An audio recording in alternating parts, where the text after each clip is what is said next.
Okay, welcome back to the Investigative Journal on this June 13th, 2016 day on our calendar. I'm your host, Greg Anthony. You're listening to FirstAmendmentRadio.com. You can listen to my show every Monday through Friday from 6 p.m. to 7 p.m. That's on FirstAmendmentRadio.com. They also play the show at 11 a.m. Pacific Time. And if you can't get the show there, go to my long-standing website called ArcticBeacon.com. That's ArcticBeacon.com. Our show has been called The Investigative Journal, and it is called The Alternative to the Alternative News. And the truth starts here. Okay, I have to do this story today.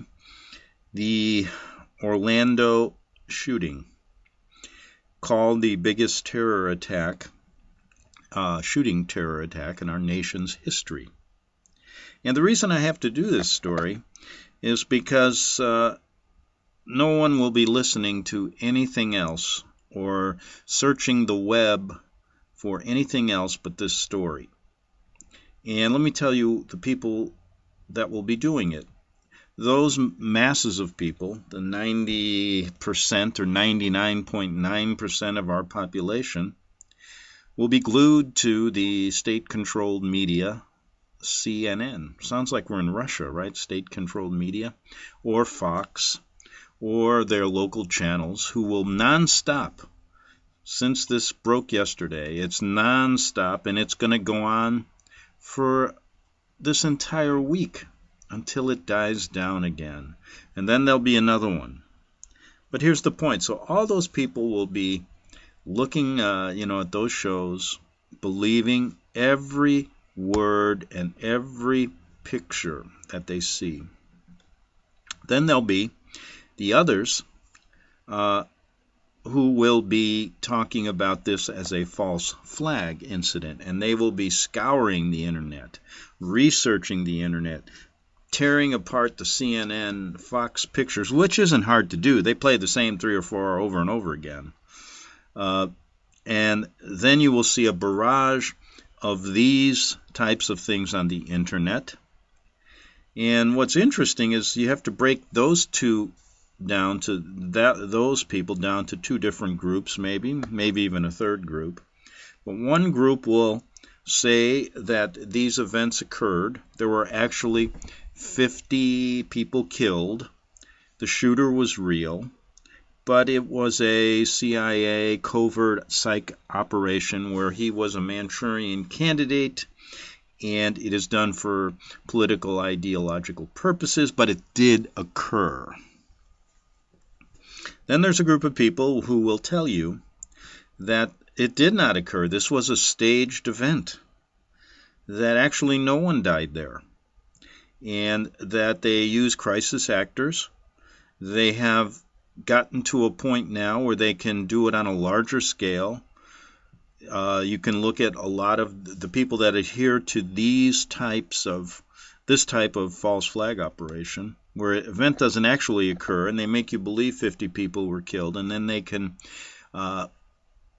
tell you, in your mind, you think that people actually died. So what they're saying is that it's a fake from the beginning to the end. But the 99.9% of the masses believe it is true, so it is true. Now, I always try to keep an open mind on these things, and I think we need to understand false flag operations in our time. We have to take an intellectual approach to this. What'll happen here is undoubtedly you can look. I looked at this and I started looking at it from the standpoint of the way I looked at Sandy Hook, the way I looked at Katrina, a lot of different things. And what happens is you can see that there is this uniform way of reporting this story where you see 3 or 4 images. You never see the inside of the building. You never see ambulances. And in this particular case, it was quite stunning that they were immediately calling for people to donate blood. They needed blood. And the doctor, and they always use one doctor to be their spokesman, he was emphatic First they said people went to Arnold Palmer Hospital. Then they said they went to the Orlando Regional Medical Clinic. They're both very close. So he was emphatic then, saying, please donate blood, but please do not come to the hospital. Go to the blood banks. Now, why would he say that? If you really need blood, why wouldn't you bring the people right to the source where you can get the blood right away? I mean, you got a life-death situation here. And it makes no sense not to tell the people to come to the hospital. The reason they told you that, I believe, it's a good example of maybe there weren't any people there. Maybe they had cordoned off a section of the hospital, and there were actually no wounded. There were no ambulances that came to the site. Not one picture. You know, you saw a lot of. CNN played essentially 3 pictures, and they were over and over again. One guy being carried, and he had a supposed leg wound. I mean, it was ridiculous when you watch the same 3 pictures, and then you get all of the different, the news coverage basically looks to me like it's controlled, because that's not the way it would be if it was true. For example, one of the media said, well, when asked why there were no ambulances, they said, well, maybe they were taking them out the back. Don't you think a reporter would go to the back in the old days? And these things never occurred really like this back in the 60s and 70s, never on this kind of scale. And don't you think there should be some independent pictures, some reporting? The same thing occurred in France, in the bombing in France. So when you watch those videos, and you watch all the people now, and there's a number of good researchers in this ballpark, the ballpark of these don't occur. These are false flag events created for PSYOP's campaign, but actually they're staged events. Sandy Hook was a clear example of that. Now, I try to keep an open mind, and the reason is that when you start looking at these pictures, it reminds me of when I started researching the fake moon landing. When this was years and years ago, and people used to call me crazy. And the reason they did is that they are going to believe NASA's computer-generated images before they believe an independent look at this that questions that, because the bigger, the better, right? They have been brainwashed into believing their government. They've been brainwashed into believing anything that has a huge organizational structure over some independent reporter, or even a person now on the internet who has found some compelling information that contradicts that. So anytime I would present pictures or I'd look for things and talk to people about it, they said, yeah, but it can't be. Until I found, just unbelievable proof done by one researcher that I found. His name was Bart Sabrell. And that couldn't be refuted.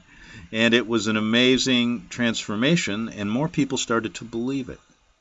There are still most people today, like these 99% of the masses, they don't believe it still to this day. And they're going to believe NASA. They're going to believe NASA and all of their pictures that they present, which are nothing more, most all of them, are just computer-generated images giving you a false idea of not only what the shape of this planet may be, and maybe we shouldn't even call it a planet, take out the T and call it a plane. So it reminds me of the same thing. However, with those stories, you're not dealing more or less with life or death. And once you start doing stories like this, the radical Islamic terrorist psychological campaign to frighten people, you have to start looking at it from a more intellectual point of view, because the pictures, even though these researchers are going to be giving you examples that show you, look, this is an orchestrated event here. Then they'll start getting deeper into it. As the days go on, they're going to piece together they're going to get the names. They're releasing names of the victims right now, the dead, or the fake dead. And so you got to check those out. A good researcher I knew in 9/11 started checking Social Security records. There's a database where you can check certain things about people who die. And there were so many discrepancies in 9/11. I wonder what's going to happen here. So what should be done is there will be researchers that are going to take every name given and check it out. Can they be verified? Now, it's pretty simple to me to figure if we could actually get, why do they cordon these places off so much? Why, you can't get close to probably that hospital, the real room where these people are. You can't get close to these families. Where do they live? Who are they? Are their loved ones really dead? And a lot of this stuff has to be protected. They've gotten better at doing it. That's why they've done this one in a bigger manner. More people dead. They had Sandy Hook. They're always upping the ante here. And there's going to eventually be some leaks. And there's going to be probably so many videos and researchers on the internet coming out with little things that'll if you put it all together, will show you that, one, nobody was killed. Two, it was a psychological manipulation by the PSYOPs campaign in the CIA and etc. And the state-controlled medias now are just there. They've been given these few little shots to play, and they play up the real tragedy is the fear factor. So what do I tell people? If you look at this, no matter what you say or see, there's always going to be the majority of people who still fall in line with governmental thinking, I call it, that it doesn't matter. So the point I'm trying to make is all the pictures, all the evidence that these researchers will come up with will convince a few people on the fringe element of our society who have realized the truth about these people. But the masses will still believe what they see on CNN, what they're told by their president. And the only thing I can tell you is there's going to be more of these.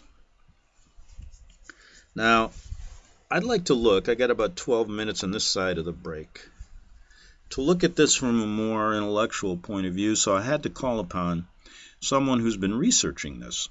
Now, a man, his name is Richard Dolan, and Richard is a researcher, writer, and he covers specifically false flag operation analyzed as distinctive modern phenomena post-World War I. And he says our country, the world, being stolen by a transnational corporate financial class, ideological false flags including religions and nationalism, the propaganda spectrum including cultural values, educational system and news media, a war of corporate cultures, control and imposition of a global police state. Now that's a mouthful. But the U.S. Psychological Operations Manual, white, gray, and black PSYOPs regime change they look at this, and this is something that can be found in these government manuals on how to do these things. So we have to look deeper than just what we're seeing on CNN or we're listening from our government officials, and we have to even look farther than all these researchers that will be showing you this is a false flag event. Now, you probably have to fall into this category, three categories, I mean. And the three categories are: one, you believe that these events occurred, that it's Islamic radical terrorism, and you believe what you see on CNN, and you believe what your government is telling you. So there are people that fall into that category. Then you're going to fall into the category that you believe it was a psychological false flag event, but it actually did. These people were actually killed, and it was a Manchurian candidate, etc., etc. And he targeted that Pulse gay nightclub. 3, you're going to fall into the category that it never occurred. It was a basically fake operation to cause on all 3 caused the same effect, correct? To the masses. But let's look, and perhaps if you're in one of these 3, you'll never be convinced otherwise. But according to Richard Dolan, and I'm going to paraphrase his words here, he said this. He said, if you scroll through the web on the phenomenon of false flags, you'll find a lot of sites that will say, that will say that this is an ancient phenomenon going back hundreds of years. Some will cite things like Nero burning down Rome and blaming it on the Christians to implement certain things. And when he started researching this about a couple of years ago, he was certainly inclined to accept that line of reasoning, he said. But, quote, he says, but my own research has told me otherwise. Here's what he said. He said, actually, I would agree that false flags are not an ancient phenomenon. Now, I talked about the ideological false flags, a kind of mind control system in place, like perhaps the Inquisition and other things, but that's different. I mean, these false flags that we're going through in modern times, he says, I call them false flags as a covert op. I don't think that's an ancient phenomena at all. I think it's a distinctively modern phenomena. And in fact, I think that's an important thing to understand about them so that we realize why they are happening today. And I will be talking more about that in he's got a new book coming out now. These words were, he had talked about this in January of 2016. I'm not sure if his book is out, but you can check that out. He says, quote, I think to have a false flag, what you need, because a false flag is a big psych job on the population. So one thing that is necessary is you have to have a kind of ostensibly, and I say ostensibly, democratic type of system. It doesn't have to be truly democratic. The United States is not truly democratic society. In fact, Yale University, I think it was, did a study a couple of years ago that actually quantitatively, I would say, proved that what we have is an oligarchy. What they did is they looked at public policy and legislation that was implemented and looking at public opinion and the like, and really, I think, proving beyond the shadow of a doubt that the wishes of the great masses of the population have zero impact on public policy, and that public policy is, on the contrary, put into place on the wishes of those who have power and money and influence. It's no surprise. That's an oligarchy, and that's really what we have. Now, I may add this, and I'll leave his words there and come back to him. What is the biggest PSYOPs campaign we got going here? We got most people believing it is a democracy, the best world, free and the most unbelievable country to live in. But when you start piecing it apart, you find it's nothing more than an oligarchy. And I've done stories in so many different areas to prove that. For example, if I could just mention the Tony Alamo story. It shows there is no freedom of speech and freedom of religion in this country. And we'll be getting back to do more of shows on him and his ministry in a couple days, once this kind of dies down. Because at this point, as a reporter or as a journalist, you get a second sense. When you wake up to do your show, you go, if I do anything that's substantial here, if I even had a story that was very important, outside of this, no one will be listening to it anyway. So you kind of hold off, and you wait till this dies down a bit, and then you can get back to so-called normal life. But is there really a normal life anymore in this country? Now, back to, let me check the time here. And, we got about 4 minutes, so let me continue. And we'll go on the other side of the break and continue this.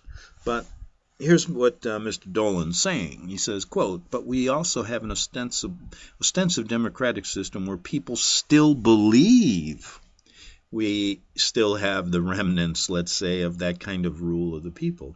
It's not just the United States," he says. It is in much of the world now. For example, he says Kim Jong-un of North Korea doesn't need to do false flags, does he? Really, why? Because he's got the people terrified anyway. He just controls them through fear and lies. Yes, but a lie is not the same as a false flag. In fact, he can't really do easily, in my view, says Dolan, a false flag against South Korea, either, because he doesn't have control over the major media globally. That's the next thing, the most important thing. For false flags, you need an ostensibly democratic system because you have to corral the people into a particular point of view. And then you need control over major media. Now, folks, nobody knows this better than me. I worked in the major media. I was involved in a terrorist attack. I would have been maybe a real victim. They weren't so sophisticated back in the 80s in Italy, in Rome. But you know that story if you go to my website. But I realized the media was then controlled. The paper I worked for, and even the wire services, they were all CIA. And that's the way it is here. And now back to Dolan. He says, quote, "You have to have the ability to effectively propagandize without competitions from other narratives. Thus, folks, and I'm going to add this, you get the same pictures on CNN, the same 3 or 4 pictures of this event on Fox, and they play them over and over again. So you dominate the narrative here. Let's just use Orlando as an example.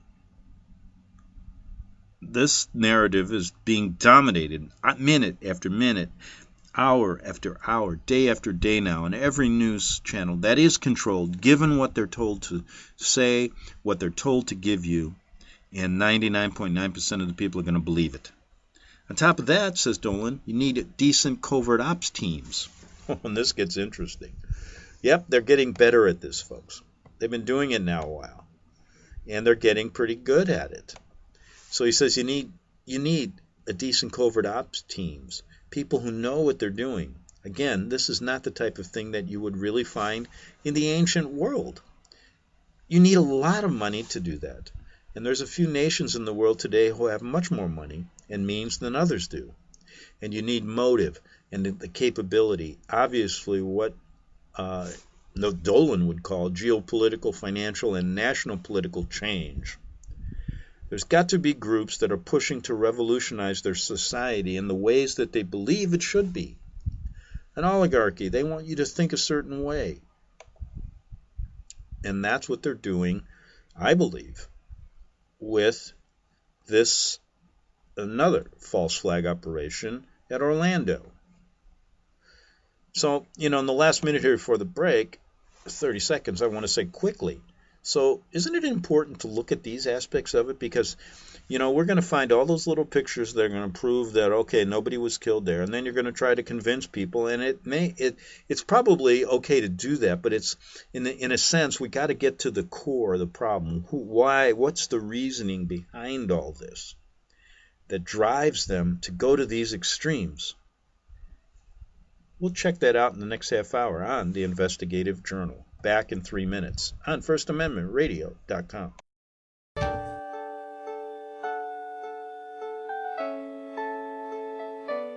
The program you are listening to is 100% sponsored by you, the listener, on this First Amendment Rights Media channel. You will notice that there are few commercials on this radio network. There's a good reason for that. Corporate advertising dollars come with strings that limit program content. So without your help, these programs cannot continue on internet or our several affiliates. If you benefit by the educational law programs, we ask you to give. If you are admonished or nurtured by the Bible and ministry programs, we ask you to give. If some voice a cause that you are passionate about, we ask you to give. If you believe in any of these, we ask you to support them as you would a missionary on a continual basis, as if giving a tithe for missionary radio. These programs are not commercially viable and must be supported by those faithful to the cause of truth. Look for the button to sponsor your favorite programs at our listen and schedule pages on the internet. Then, when you subscribe, we will send you the last quarterly MP3 CD of that program immediately, and continue to do so with each new quarter. We will also give you unlimited archive access to all of our programs. We're asking you to give much less than a tithe, so that you may also send support directly to a particular program host, cause, and anywhere else the Spirit may lead you. Do all to the glory of our God and Creator, for His holy nation, the only kingdom that will last forever. Thank you for listening.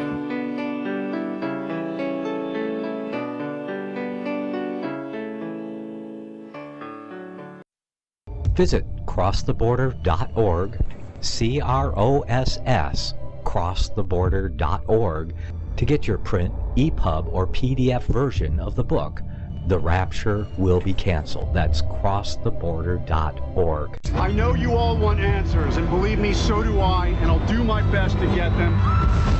Despite Nicolas Cage's promise to do his best to get left behind rapture answers for us, don't hold your breath. Not everyone believes Left Behind is true prophecy. Some may even regard as conspiratorial the mainstream re-release of the Left Behind movie, with actor Nicolas Cage portraying the main character, as an attempt to further reinforce in the minds of all this perception of false prophecy, in order to condition the masses for the play about to begin. If you want true Bible prophecy answers, get the book, The Rapture Will Be Canceled. The author exposes the Latin rapture origin, the 7-year tribulation deception, true Bible revelation of Daniel's 70 weeks, the abomination of desolation, the restrainer, America in the Revelation, the image of the beast and the mark of the beast, and the truth about God's chosen people, and so much more about Bible prophecy. This book will shatter the Left Behind paradigm of future events. Get the book, The Rapture Will Be Canceled. Visit crosstheborder.org, CROSS, crosstheborder.org, to get your print, EPUB, or PDF version of the book, The Rapture Will Be Canceled. That's crosstheborder.org.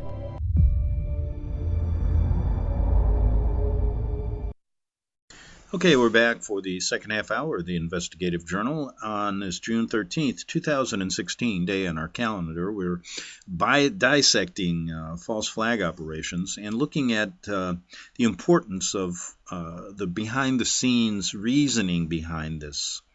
And I just did want to say one thing. There's these people that will be looking at the false flag operations as fake, as basically no one's killed there. And they've gotten so sophisticated they can pull this off, and they can because they have very strong and very sophisticated special ops teams, and they have total control of the media. So they can do this, and they have the perfect society to do it, a supposed democratic system that believes that, but actually it's an oligarchy. So all of the ingredients are there to do it. Now you're also going to get a number of videos out there. People start looking at the esoteric secret society view of this, and everything is coded in these codes, and the numerology, the names they use, and all this is secret coding, and that's kind of fun to do. I enjoy that kind of stuff. Because behind all of the political things, there is really another agenda. There is a spiritual agenda here, a Luciferian agenda that needs to be dealt with. So that's kind of interesting in itself. But let's get back to Mr. Dolan, who's presenting an intellectual point of view on this. And I think it's important, because I agree with a lot of the things he says and have said them in the past. So we got to the point where we're talking about, he says, and let's just synthesize this, these false flags are not an ancient phenomenon. 2, they have to be done with a very sophisticated covert ops team, and they have to have media control, and it's the only climate that it can really, countries that can do this, really, because, like he was saying, good point, the leader of North Korea doesn't need to do these because he's got total control anyway. So you don't see those false flags there. You do in our kind of country. So you got all the ingredients, he says. Then Mr. Dolan, I'm going to quote him. He says, quote, the other one thing I would say why false flags are not a truly ancient phenomena is in the ancient world, and I am an avid student of ancient history, very much so.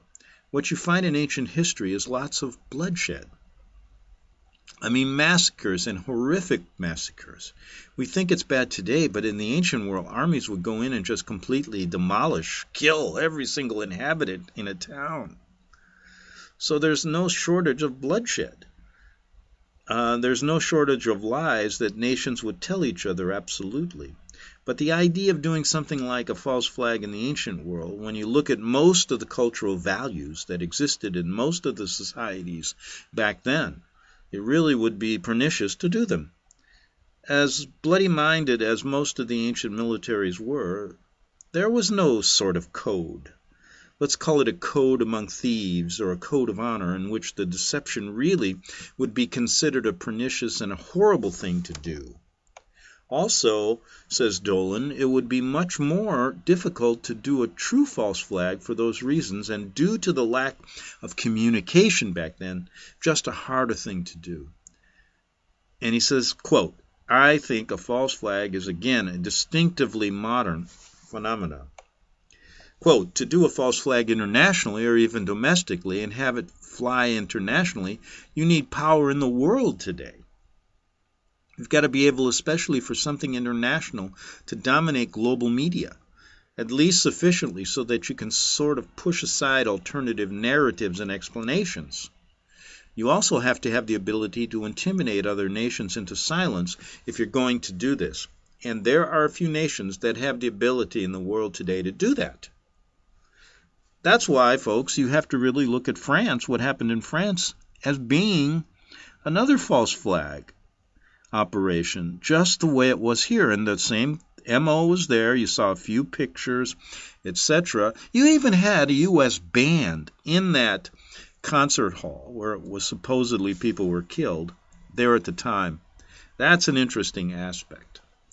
So you're seeing that a lot of things that we talk about in this show, and I say this, wars are orchestrated around the world because the leaders at the top of these nations all work together in a sense.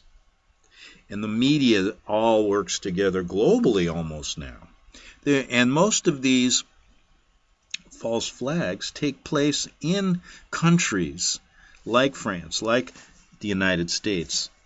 You don't hear too much about the bloody massacres in these kind of fringy countries in the Middle East and stuff like that, do you? No. You hear them secondhand, but you don't get this kind of feeling like you're frightened to death when 500 people get mowed down in Mosul or somewhere in Afghanistan. Oh, that doesn't count. It's quite interesting what they're doing to you. But let's look at Dolan. He says, quote, I'm going to do a little bit, and there's no way that I'm going to be able to go over every single thing that I think has been a false flag in the last 100 years. There's a lot of things, but I do want to give a sense of how the phenomena has evolved. False flags have evolved. His own research at this point is telling him that the true phenomenon really takes off following the First World War. Quite interesting, isn't it? Again, there are isolated events, possibly, maybe, probably, prior to World War I, but not many. Even talking about the sinking of the Maine, I've looked into that, and I'm not sure that I would classify that as a true false flag. It could go either way. But we start seeing them now for sure in the 1930s, says Dolan. And, quote, really the main nations that were doing them, Japan, Germany, Soviet Union, they did some very prominent ones, and I think many of us are familiar with some of those. Everyone's heard of the Reichstag fire in Germany, right? The German invasion of Poland is maybe one of the classic international false flags of all time.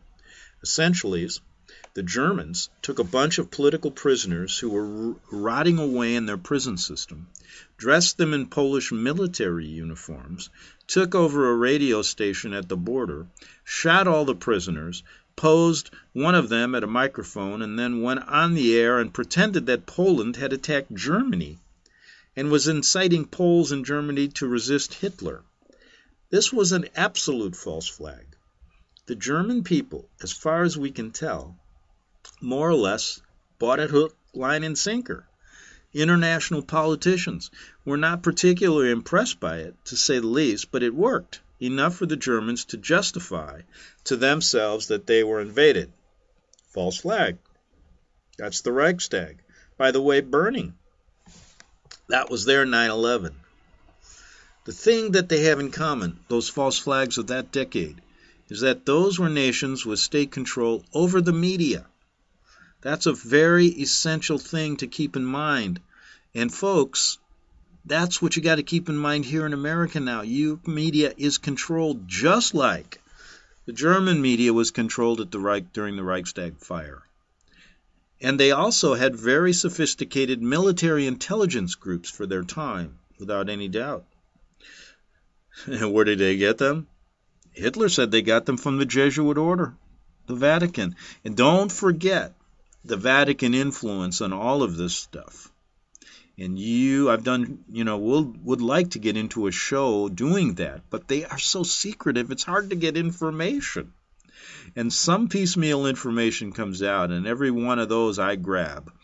And I'm telling you, one of them is the Jesuit priest working with the Syrians right now.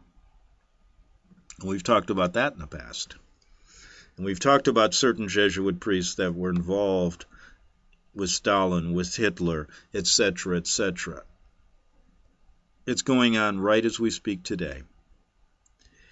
Now back to Mr. Dolan. He said, so they had control over the media, and they had teams, call them covert op teams. They were militarized, and this is, I think, why after World War I we started seeing it. World War I militarized all of Europe and the United States and really transformed those cultures to that extent so that there was a very strong militarization in the aftermath of that. And I think that was part of it. It's nice, folks, I want to say this, to do an intellectual look at this. Now, sometimes I wonder, when I think of this, I see the people out, I can see through my mind's eye, my lens and my mind's eye, that there are so many very, very intelligent people in this country. But then I see a group of people don't even know who fought in the Civil War, don't even know what the Revolutionary War was about. It is a real problem, the dumbing down of American educational system. And boy, it is done for a reason. How are people going to get the grasp of what I'm saying even today when they don't know what World War I was about? They have no idea what the agenda of the Vatican is about. That's the problem we have.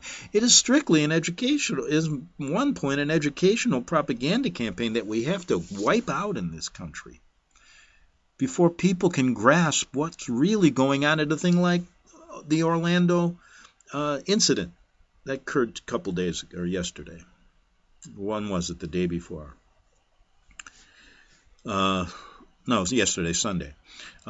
What you find after the Cold War, says Mr. Dolan, is that the United States wins the false flag Olympics hands down. And it's really been that way ever since. I would say that the U.S. and its vassal states essentially run false flag universe. It's basically U.S., Israel, the U.K., and I would say are the big three. There are certainly other nations that have been involved in this, without a doubt, particularly since 9/11. A lot of nations have jumped on board. In the immediate aftermath of 9/11, I'm quoting Mr. Dolan here, a lot of them did it in order to get U.S. terror funding. There was a case, I think, in 2002 that was found out. This one, the nation of Macedonia, found out that they had murdered 7 illegal immigrants from Pakistan and said that these are Al-Qaeda terrorists. They were not Al-Qaeda terrorists. They were illegals, but they were innocent people. They were killed, and Macedonian authorities played it up as Al-Qaeda specifically in order to get U.S. funding.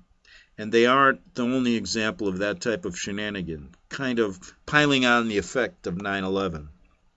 But let's go back to the Cold War. What you see is a transformation of false flags in the sense that they start being domestic. There are still international incidents that are false flags, absolutely. There was one that was found out by the Israelis in 1954 where Mossad was basically finding Egyptian Jews who were going to blow up certain buildings and blamed it on the Muslim Brotherhood. And it was found out. It was called the Lavon Affair, after the Israeli defense minister. The parties involved confessed and all of that. That was an international type of false flag. They did that incidentally to encourage the British not to leave and abandon the Suez Canal.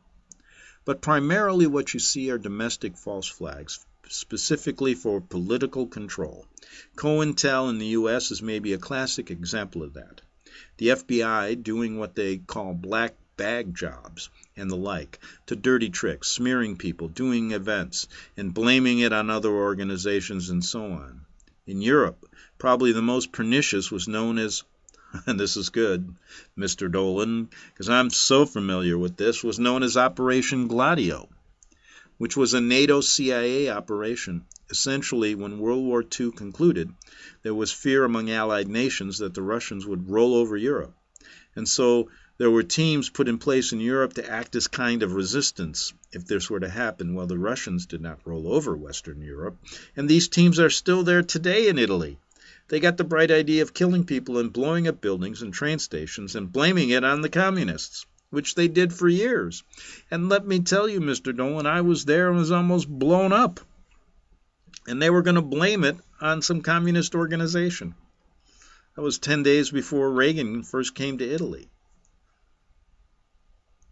And they did this for years and years and years. This has been found out. And in fact, this is interesting. And in fact, says Dolan, one of the Gladio operatives, Vincenzo Vinciguerra, and I'm familiar with this, was serving a life prison for his part in Gladio, and an interview was very specific, and we know, I've listened to his testimony. He said, this is from Vinciguerra, the point of what we were doing was to force these people, the Italian people in this case, to turn to the state and ask for greater security. They're very upfront about it. These were NATO operatives and American operatives with the knowledge of the higher-up authorities, and they were just doing this and blamed their murders on the Red Brigade and blamed them on the left-wing groups. This, folks, I was there during this strategy of tension. I know it. I used to get pulled over when you'd be driving in Italy and they'd do a Red Brigade stop, and you show them your American passport and you're on your way. So there were terrorist stops back then. And it was the same thing. They were testing it out there. The United States was completely involved in this. The CIA was involved with this. In fact, the CIA put a bomb in that newspaper where I worked. There's no other way I can figure it out. And then they blamed it on some communist group. Quote Mr. Dolan here. There's a long proven history. This is another list of the 60s and in the 70s, the 80s, and Dolan says, I'm not going to go over all of it. It includes the Gulf of Tonkin.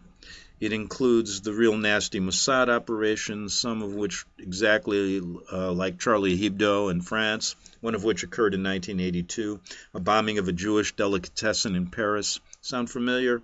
But it was in 1982.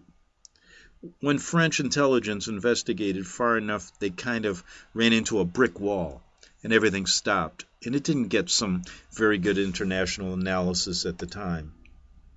One of the most pernicious ones would be during the ramp up to the Persian Gulf War. Do you remember this? I bet some of you do.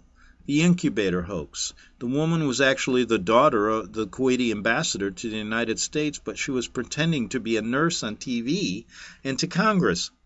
What she said was that the Iraqi troops once they had gone into Kuwait. Remember that? Were looting incubators from a Kuwaiti hospital, leaving the premature babies to die on the floor. And it was such a horrific image. This went on all the news channels back then. Everyone promoted this, from NPR to Fox to everyone in between.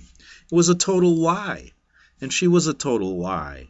But this is how it works. In fact, by the 80s and 90s, the United States military was officially hiring public relation firms in a very effective way. The Persian Gulf War was kind of the watershed in that event. Let's keep going from here. Through the 90s, you got quite a few of these. The Oklahoma City bombings, probably the most prominent one there. And Mr. Dolan said he'll talk about that, some of the problems of how to identify these types of false flags. This also needs to be looked at. Quote from Dolan, as we get to the 21st century, I think we hit the era of true false flags. I'm not going to go into the specifics. There's just too much. I want to talk about the geopolitics and help us understand why this is happening. I think one of the key things has to do with globalization.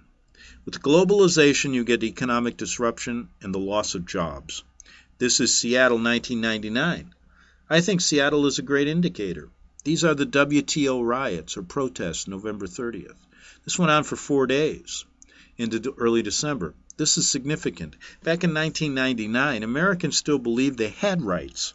I remember those days, and I remember those too. The WTO, the World Trade Organization, was convening in Seattle at the time. And for several months, protesters planned this out. And when that convention happened, these protesters, at a minimum 40,000, probably much more, shut that city down. They shut it down. They were so effective the delegates were not able to enter the premises for the longest time. Police tear gas didn't work. Pepper spray didn't work. The police were overwhelmed by an incredibly powerful public reaction. And this is what happens when the public feels empowered. The WTO was really initiating some very nasty decisions that, in fact, they ended up doing. That just accelerated the process of deindustrialization and the loss of jobs in this country. This is when people were saying, no, we're not going to put up with it. Of course, 18 months later, we have what? 9/11, in which the hammer comes down and beats you over the head for the rest of your life with big national security stick, so that people learn to duck their head and not speak up anymore, because it's a bad idea. We now have, I think, he says, 20% of the American population is 15 or younger. I think that's the number. There are people who grew up. They don't know anything other than post-9/11 America. And actually, let's say that's anyone who's under 25 really doesn't. They were kids. So that's what? A third or more of the population? It's all going away. The whole past of the United States, the whole idea of rule by the people, of privacy. We have an entire new generation who are growing up without any of that and don't expect any of that. It's all going away. Interesting aspect, isn't it? And we got about 3 minutes here.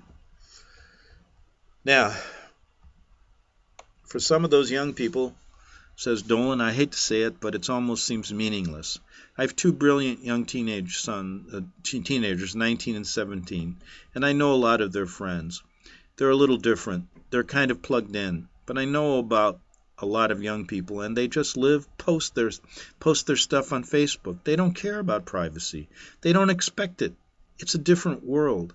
I think this type of thing is a threat to the globalist process and is a trigger for false flags. The other major geopolitical thing behind false flags, I would suggest to you, is the petrodollar system. I can't go over but essentially this is the deal worked out between Kissinger and the King of Saudi Arabia in the early 70s to keep the dollar in place as the world reserve currency. The dollar had just gone off the gold standard, whole story behind that, and now they wanted to hook the dollar to the petroleum. And really what Kissinger was able to agree was to have all the OPEC nations sell their oil only in dollars. And that's the foundation of American policy to this day. All of the nations will get their oil pegged in dollars. Well, this is a whole different aspect, and I am running out of time today to get into it. So I'm going to end. I've only got a couple minutes with just a few thoughts of my own. And as I see it, folks, when we look at what's going on, and you're not going to have any choice in the next week or so. You're going to be barraged with the Orlando terrorist shooting, the largest terrorist shooting in American history. And then you're going to be told that there's going to be more of these things. And we're fighting this ideological war where radical Islam hates Christians, and et cetera, et cetera. What I recommend is that you take a stand. You figure this out for yourself. You have to. And you look at this from all aspects of whether it is a false flag or not, and if it is, why are they doing it? I am convinced it is. I am convinced they've gotten so sophisticated now, they don't even have to kill people. Their special ops teams are so sophisticated, and with control of the media and what you see, a few pictures here and there, why should they have to even go through that? Too messy. They don't need to do it. They have their little satanic celebrations where they kill people anyway, away from the public eye. But anyway, the real point is, the point I'm trying to make is the effect is what they're looking for. The after effect, the total idea of what they have planned for you in the future. And that's what you need to think about. And do you want to live like that? Do you want to live in this kind of world this way? And this is what we've got. This is all you got now. We've got to figure out a way out of this. You can't do it unless you understand what I'm talking about and what Dolan is talking about today. A real study of history, not the sugar-coated history you're getting from Fox News and all this kind of garbage. It's a terrible time, and when I say we're at a precipice here, we're at a point of no return, I think you have to really look at Orlando that way. Back tomorrow, we'll finish this up. There's a lot more to talk about, and nobody else can be talking about anything else anyway, right?